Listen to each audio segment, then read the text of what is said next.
tarde, tudo bem com vocês? Eu sempre muito feliz porque estou na companhia de Jean Lourusso, que manda um abraço para todos vocês e do meu filho Vitor. Todo domingo a gente leva para vocês um programa sobre estudos relacionados à espiritualidade. Para você participar é simples. Você tem uma dúvida sobre algo relacionado a isso, a espiritualidade? Pode ser qualquer coisa. Você vai mandar um e-mail para mim, para m.buon@terra.com.br. Você manda, eu imprimo a sua pergunta e dou a resposta aqui nos programas. Eu tenho várias perguntas boas hoje, viu? Por exemplo, eu tenho um do Fabiano de Maceió, Alagoas. Ele fala: queridíssima Mônica, no vídeo do seu programa de 15 de outubro, disponível no YouTube, você responde a uma ouvinte. Essa ouvinte perguntou se pulseiras e anéis nos protegem. No tempo permitido do programa, você responde de forma prática e convincente. Pois bem, esse assunto me interessou muito. Como imantar e consagrar anéis e colares? Ele disse o seguinte, que encontrou numa loja de artigos esotéricos anéis com os nomes em hebraico dos anjos Gabriel, Miguel e Rafael. Ele falou que ficou encantado. Eu devo usar em quais dedos e mão? Outro anel também tinha uma linda ametista, também é bom. No caso de eu desejar usar um colar para ter o mesmo efeito espiritual que você ensina no vídeo, quais os pingentes seriam mais apropriados? Uma estrela de Davi, por exemplo? Sim, tudo que você falou está certinho. Toda joia, bijuteria que eu compro, eu imanto ou eu consagro. O que é imantar? É conferir uma propriedade magnética. Só que você vai fazer o quê? Uma oração. É a mesma coisa quando você adquire um cristal, seja ele comprado ou seja ele ganho, você vai fazer a imantação, a consagração ou a programação. O que é isso? Você vai colocar na sua mão, você vai, na pedra, por exemplo, você vai deixar ele imerso, a pedra, num potezinho com água e sal, deixa 24 horas, retira, dá uma pequena enxugadinha, coloca na tua mão e depois você vai fazer o quê? A programação. A programação, imantação, a consagração é a mesma coisa. Você vai conversar com a pedra. Não é estranho, é consagrar, é mentalizar a intencionalidade dela. Conversa, fala, olha, eu adquirir esse cristal, essa pedra, essa ametista, esse quartzo, com a finalidade de me proteger, abençoar, afastar inimigos. Você vai conversar com essa pedra. Isso você está fazendo a imantação, consagração ou programação, tá? Então, todas as bijuterias ou pedras que tenham, por exemplo, eu tenho uma aqui que não dá para ver, mas tem uma asa de anjo, tem concha, tem a mão de Fátima, tem alguns movimentos da Cabala aqui. Por exemplo, o anel, para ele ter força, o anel é uma curiosidade. Ele tem que ser vazado. O anel, para ter força, para ele te proteger, ele não pode ter um metal encerrando ele aqui, entendeu? Ele tem que continuar. Você, no lado, quando você tira o anel, você consegue ver a pedra. E aí sim, você consagra, como eu te expliquei, deixa na água e sal, 24 horas. Depois você coloca na mão e pede, consagra, imanta, programa o que você deseja, para que aquele anel vai te proteger. Então você pode fazer nos seus anéis, você pode fazer nas suas pulseiras, no seu colar, você pode usar a estrela de Davi. Tudo que faz bem é um bom movimento, realmente acaba te protegendo, tá? Lembrando que os dedos das mãos estão relacionados aos chakras, né?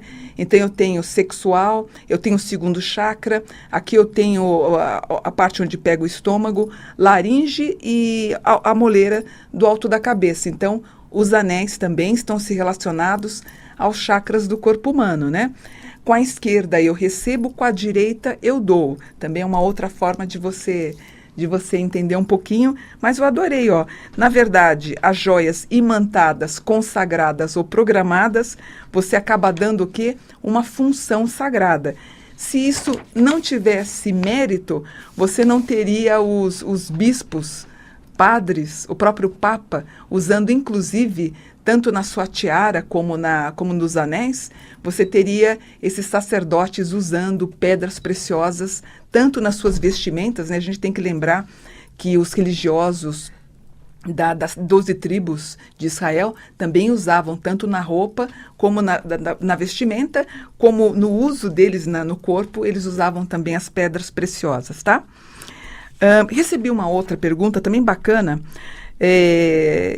assim, mais ou menos para dar uma diminuída no que ele perguntou, é assim: Mônica, um terreiro de Umbanda disse que amarração é crime. Sim, a amarração, se o rapaz descobrir que ele teve um processo de amarração, ele pode procurar um advogado e pedir ressarcimento sobre o que ele fez, que é diferente de simpatia.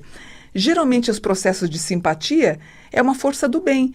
Por exemplo, quando você faz a magia branca dos anjos, não é uma simpatia, é um exercício cabalístico, onde você vai conversar e pedir ao seu anjo da guarda, através de um exercício que você faz, de uma prática, com a vela que você vai acender, cujo, quando o papel queima, ele vai me dar a simbologia do que está acontecendo com a tua vida. Então, isso é um exercício religioso e espiritual. No caso de amarração, dependendo como foi feito, e se o rapaz descobre, ele pode também, acredite, mas ele pode processar você. Lembrando que atos de curandeirismo está dentro do artigo 284 do Código Penal. Agora, magias, orações, se você quiser fazer a magia branca para o bem, a pessoa não precisa saber, porque é para o bem, você está firmando com o anjo da guarda dela, não é amarração. Veja como é um detalhe, né? Se você fizer a magia branca dos anjos, que eu ensino no livro A Magia dos Anjos Cabalísticos, pedir uma intercessão do seu anjo da guarda para poder ver se essa pessoa é adequada para você, não é amarração. Você está fazendo uma oração para o teu anjo, para esse anjo entrar em contato com o anjo daquela pessoa que você gosta e trazer, através da queima do papel, o melhor resultado. Você percebe a diferença? Agora, amarrações, essas coisas, inclusive é passível de processo. As pessoas podem te processar por isso. E também quando você ameaça alguém dizendo que está fazendo uma macumba contra a pessoa. Tem um provérbio dos índios americanos sobre que casa um pouquinho com a história da amarração. Se você colocar duas águias, uma fêmea e uma macho, amarradas, elas até podem voar juntas por um tempo, mas depois uma e outra vai acabar se bicando para poder soltar as amarras e viver em liberdade. Todas essas coisas de amarração, como eu sempre falo nos programas, não leva a nada, porque vai ter um tempo determinado, depois essa pessoa acaba tendo até um reverso contra você. Em muitos casos já havia acontecendo isso, mas só que quem faz, tanto quem prejudica, pode perceber, eu sempre falo isso, quem faz amarração, magia negra, essas coisas, veja a vida horrível que ela leva, veja a casa onde ela mora, veja o local ruim, escuro, feio, a pessoa mal cuidada. Geralmente quem faz essas práticas, ela é mal cuidada, rancorosa. Você vê que o próprio corpo dela é um corpo, não reside ali um espírito feliz. Então, é diferente de quando você procura uma taróloga, ou uma numeróloga, alguém que trabalhe com alguma, ou enfim, com os anjos, o astral é um pouquinho melhor. Não é que eu estou falando mal da pessoa, mas a negatividade, a amarração, magia negra, essas coisas, a pessoa fica impregnada dessa energia negativa. E lembrando que toda amarração que você fizer, todo conteúdo pesado que você fizer contra alguém, fica impregnado, além da tua aura, também no seu corpo espiritual, tá bom? Então, concluindo, nenhuma amarração traz bons frutos e também fazer amarração é crível, passível de pena. Então você toma cuidado aí. E eu, sinceramente, para mim tudo isso causa muita estranheza, tá? Eu acho muito bobo. Eu acho, sei lá, com 55 anos, meu Deus, e 30 e tantos de exercício espiritual, eu acho um conteúdo tão pobre, com tanta coisa bonita que você pode fazer, mas aí cada um é cada um, né? Não posso... por exemplo, eu tenho esse livro aqui, ó, Teurgia, é o Dicionário dos Anjos, né? Lindo, lindo.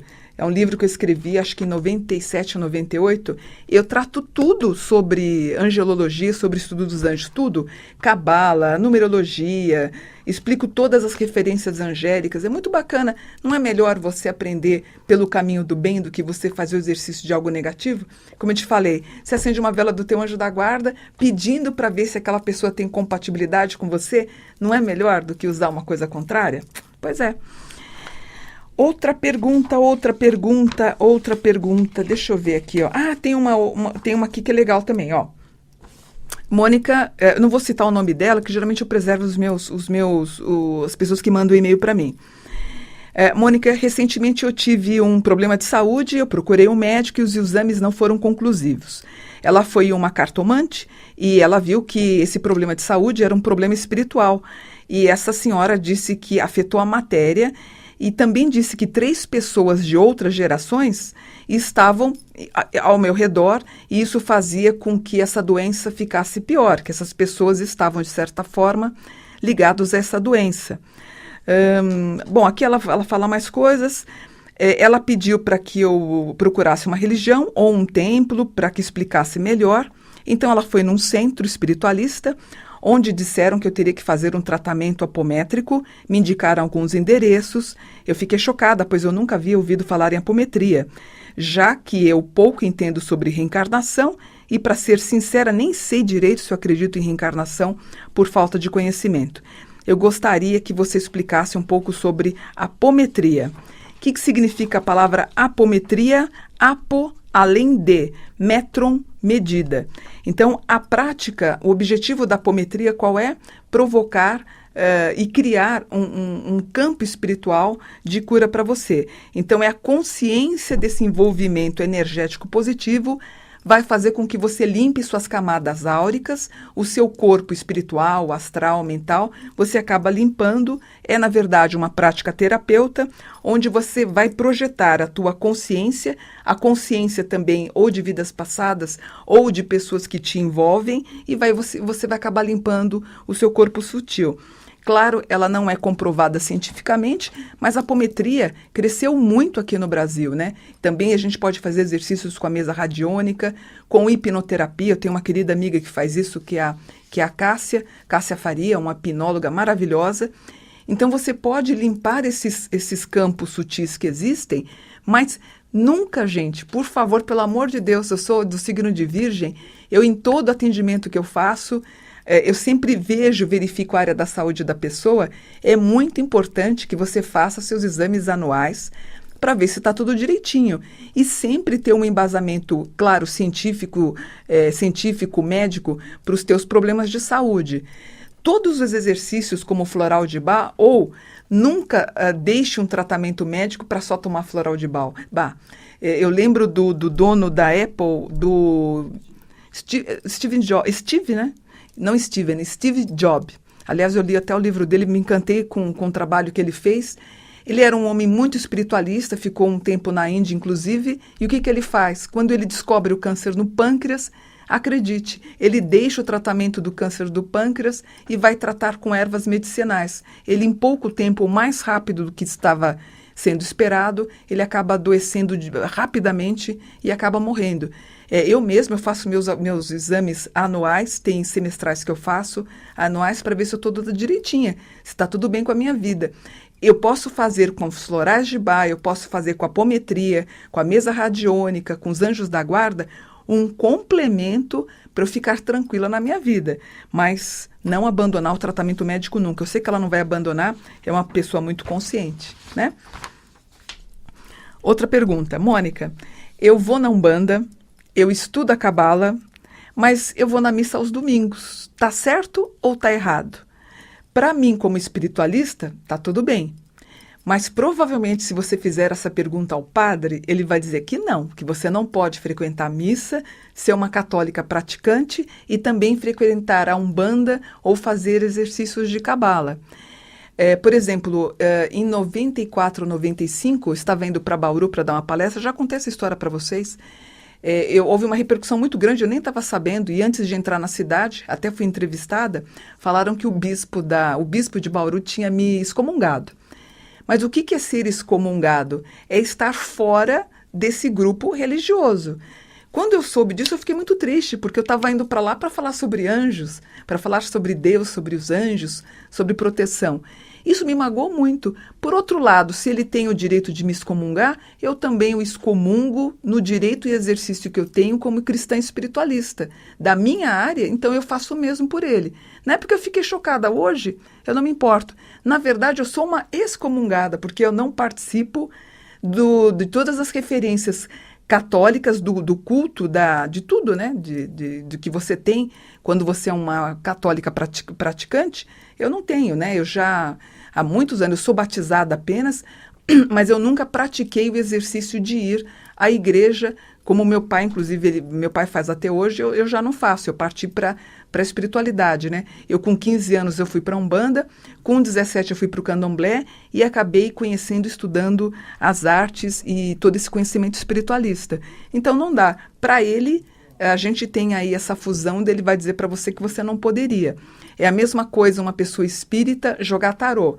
Ela não é totalmente da doutrina espírita. Se ela joga tarô, ela não é. Ela pode ser uma simpatizante da doutrina espírita, porque a doutrina espírita, ela pede no seu exercício que você siga rigorosamente o que está escrito nos livros do Kardec.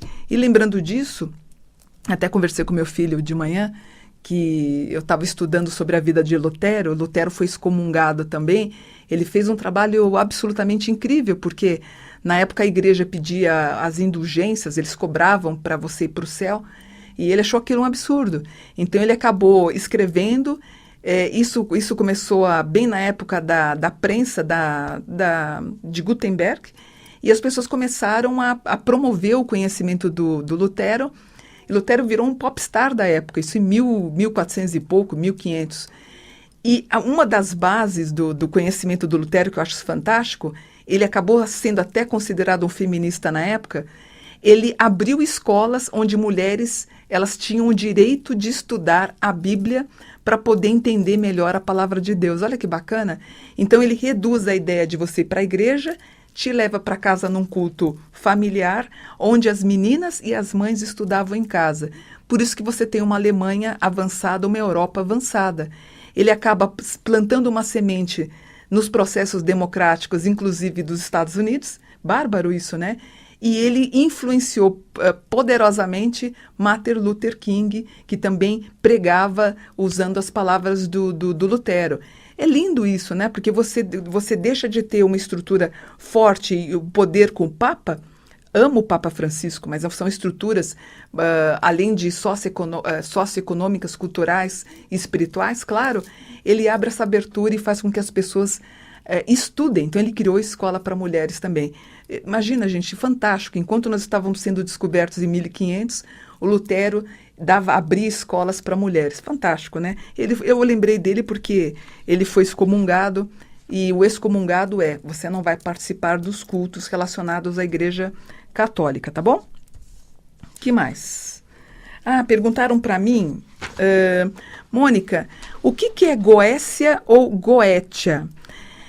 Goécia ou Goétia é a invocação das 72 entidades maléficas. Ela perguntou se eu conhecia. Para eu entender a magia dos anjos e os 72 anjos cabalísticos e o estudo disso, eu também aprendi e estudei a Goécia ou a Goétia. Claro que eu não uso e nunca vou ensinar isso para vocês, nem como curiosidade. Eu lembro quando eu lancei o livro dos anjos, eu tive muito e-mail, não era nem e-mail, eram cartas ainda. As pessoas querendo saber sobre o contrário dos anjos cabalísticos. Eu nunca vou revelar, é um segredo que eu vou guardar. Eu acho que não vale a pena você ensinar alguma coisa tão pesada como é a Goécia. Não indico ninguém, nem como curiosidade. Seriam 72 gênios contrários. E é uma coisa assim que é quase voltada para a magia negra. O Crowley, ele estudou e propagou sobre esse estudo, mas acho que não leva a nada. Eu acho que a gente tem que caminhar pelo bem, que é melhor, tá bom? Uma moça me procurou, gente, ela tem no Nordeste, ela tem uma loja de produtos para bebê na esquina, e ela está passando por algumas dificuldades financeiras. Primeira coisa que eu falei para ela, saia dessa casa de esquina, já que ela tem 4, 5 meses, inclusive ela já está com 3 meses de aluguel atrasado. Eu vi as imagens da loja, o conteúdo é lindo, mas casa de esquina não presta para você montar nada como uma loja de bebê, tá bom? Lá quem é que fica na esquina? Nós temos as entidades de esquerda. A gente tem seu Zé Pilintra, a gente tem os Exus, as Pombagiras que gostam da esquina. Casa de esquina é bom para bar, até para um restaurante, mas não presta se você tiver um negócio como uma casa de, sei lá, para bebê, para roupa de bebê, móveis para bebê. Não é uma energia compatível. Eu indiquei que ela fechasse essa loja, migrasse para uma com bastante árvore ou bastante apartamentos, prédios com apartamentos. Provavelmente tem muita gente ali que está grávida ou fica mais fácil para ela descer, fazer a compra do que ela precisa e subir, né? E mais uma pergunta. Perguntaram para mim, a Simônica, você acha que Deus é brasileiro? Eu particularmente acho que não. Vou explicar por quê. Esse foi um filme do Antônio Fagundes, de 2003, onde o título era Deus é Brasileiro. Se Deus teria um país onde ele teria se iniciado, a gente poderia pensar ou na África, através dos Dogons no Mali, ou as tribos totêmicas da Austrália, ou há 4, 5 mil anos atrás no Irã e Iraque, onde foi a primeira vez se propagou o estudo dos anjos também, ou muito antes disso a gente pode pensar que teria nascido a ideia do Deus Uno no Egito, quando Akhenaton, com a esposa Nefertiti, entre 1353 até um pouquinho antes, eles instituíram a ideia do Deus único e quebraram aquela ideia de vários deuses que existiam no Egito.